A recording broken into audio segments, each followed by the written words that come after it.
अरे भाई क्या है ऐसा फौज में जो लोग फौजी फौजी कहते रहते हैं? भाई कौन है फौज?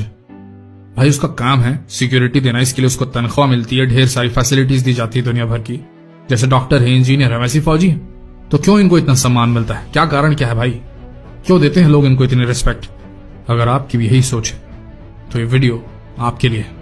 पूरे देश में कड़ाके की शीतलहर चल रही है। ऐसे में जब आप और हम मात्र टॉयलेट जाने तक के लिए गर्म पानी की डिमांड अपने गीजर से कर रहे हैं, तब कुछ आंखें सब जीरो टेम्परेचर्स में -25 से -70 डिग्री में हरकत कर रही हैं, पथरा गई हैं, क्योंकि आंखों से आंसू भी अगर निकल जाए इतनी ठंड में तो बर्फ बन जाते हैं। लेकिन फिर भी आंखें हरकत में। घर से कुछ आया था सुबह, नन्ही का रिपोर्ट कार्ड क्लास 1 का। देखने का बड़ा मन था इस जवान को, लेकिन 22,000 फीट तक एक मैसेज ही आ सकता है बेस कैंप से। जवान का मन अफसोस जाता है नन्ही को अपने हाथों से उठाकर गोद में लेने का, उसकी फोटो की एक झलक निहार लेने का, लेकिन आंखें हरकत में हैं और उंगलियां ट्रिगर पे। अपनों की याद में आंसू गिरने लगे, लेकिन फिर भी कर्तव्य से अगर दिल पत्थर का हो जाए तो फिर आंसुओं की कीमत बढ़ नहीं जाएगी? मोती नहीं तो और क्या कहलाएंगे इन फौजियों के आंसू? बोलो। इस समाज में मर्दों का रोना तो ऐसे भी कमजोरी की निशानी मानी जाती है। ऐसे में भारतीय सियाचिनी फौजी भला कैसे रो सकते हैं? और रोएंगे भी तो कौन पूछने वाला होगा? ठीक बाजू में बैठा दूसरा सियाचिनी फौजी।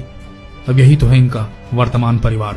दोस्तों, जब आप और हम हर दिन घर से बाहर रहने पर वीडियो कॉल कर अपने घर वालों से बात कर लेते हैं, वैसा इन सियाचिन ग्लेशियर में तैनात सैनिकों को नसीब नहीं होता। आप भले ही मेहनती हों, डॉक्टर हों, इंजीनियर हों, सोशल वर्कर हों, लेकिन समाज को अपनी सेवाएं देने के बाद हर वीकेंड अपने परिवार को, अपने चहेतों को देते हैं कि नहीं देते? एक राउंड KFC का लगवा ही देते होंगे। KFC नहीं तो पिज्जा हट, और वो भी नहीं तो PVR में एक सिनेमा तो बनती ही है परिवार के साथ। लेकिन इन सियाचिनी फौजियों के परिवार आज भी इंतजार कर रहे हैं, जैसे बचपन में आप किया करते थे। पापा कब आएंगे? और पापा सुबह ड्यूटी जाकर शाम को आपके पास आ जाया करते थे। लेकिन इन फौजियों के बच्चे, उनकी पत्नियां आज भी शाम अकेले घर पर बिताते हैं, पापा कब आएंगे वाली फीलिंग के साथ। 22,000 फीट में जब मानव शरीर हाई ब्लड प्रेशर का रोगी बन जाता है, फेफड़ों में सूजन आम बात हो जाती है। बिना दस्तानों के अगर मेटल छू भी लिया तो फ्रॉस्ट बाइट से चमड़ी पर से उतना गोश्त निकल के अलग हो जाता है। तब ये जवान बर्फीले पहाड़ों की चढ़ाई करते हैं। बर्फ पिघलने पर जो दरारें उन चट्टानों में बन जाती है, वहां फंस जाते हैं। असहनीय पीड़ा को सहते हुए ये रोते भी हैं, तो इनकी आंखों से जो आंसू निकलते हैं वो बर्फ बन जाते हैं। तब भी डटे रहते हैं, क्योंकि आंखों का हरकत करना जरूरी है, नहीं तो दुश्मन घुस जाएगा देश में, और फिर ऐसे ही किसी परिवार के लिए खतरा बन जाएगा जो वीकेंड में आपकी तरह एंजॉय करने फैमिली के साथ कहीं घूमने गया हो। जब देश में हिंदू मुस्लिम की लड़ाई चल रही है टीवी स्क्रीन पे, तब हिंदू मुस्लिम सिख ईसाई, north eastern, north Indians, south Indians मिल के एक साथ सियाचिन के ग्लेशियर पर तैनात है।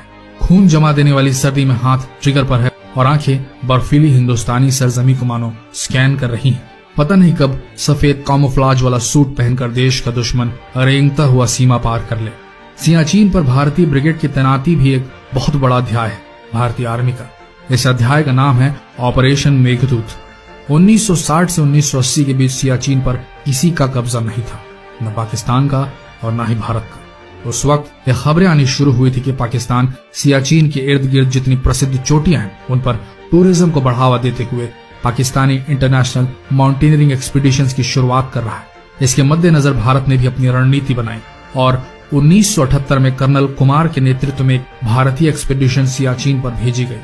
ये कर्नल कुमार ही थे जिन्होंने पाकिस्तानियों की तरफ से आए जापानी और जर्मन माउंटेनियर्स से नक्शे की दरख्वास्त की और उन्हें दिखा सबसे बड़ा खतरा। पाकिस्तानियों ने सियाचिन को अपना हिस्सा दिखाते हुए नक्शा बनाया था और इंटरनेशनल माउंटेनियरिंग एक्सपीडिशन की तरफ से जो भी पाकिस्तान की ओर से जाता था उसे यही नक्शा दिया जाता था। अब भारत के पास ये खबर पुख्ता थी कि पाकिस्तान इस हिस्से को लेकर लामबंदी कर रहा है। तभी ये बात 1984 की है। भारतीय खुफिया एजेंसी रॉ को यह खबर आई कि पाकिस्तानी ऑर्डर आया है लंदन में। लंदन की एक नामी फर्म में जहां मिलिट्री गियर्स मैन्युफैक्चर कराए जाते थे। यह पाकिस्तानी ऑर्डर था एक्सट्रीम कोल्ड वेदर को न्यूट्रलाइज करने वाले सूट्स और गियर्स की सप्लाई के लिए। भारतीय इंटेलिजेंस एजेंसी ने कर्नल नायक की इंफॉर्मेशन और लंदन की खुफिया खबर के बीच एक लिंक एस्टैब्लिश किया, स्थापित किया। निष्कर्ष ये निकला कि पाकिस्तानी सियाचिन पर कब्जा करने वाले हैं। 1984 की अप्रैल में आनन फानन में तुरंत भारतीय टुकड़ी का निर्माण हुआ जो ऑलरेडी सियाचिन एक्सपेडिशन का हिस्सा थी और 13 अप्रैल सन 1984 को साल्टोरो रिज पर भारत की सियाचिनी टुकड़ी ने तिरंगे को शान से लहराया। बाद में उसी महीने 17 अप्रैल को वह पाकिस्तानी फौज जब पहुंची तो वहां भारत का परचम लहरा रहा था। ऑपरेशन मेघदूत का वो दिन है और आज का दिन जब हम भारतीय शान से सर ऊंचा करके कहते हैं कि सियाचिन हमारा है। दुश्मन अब जब घुसपैठ की तैयारी करता है तो उसे सोचना पड़ता है कि हमें लड़ना है।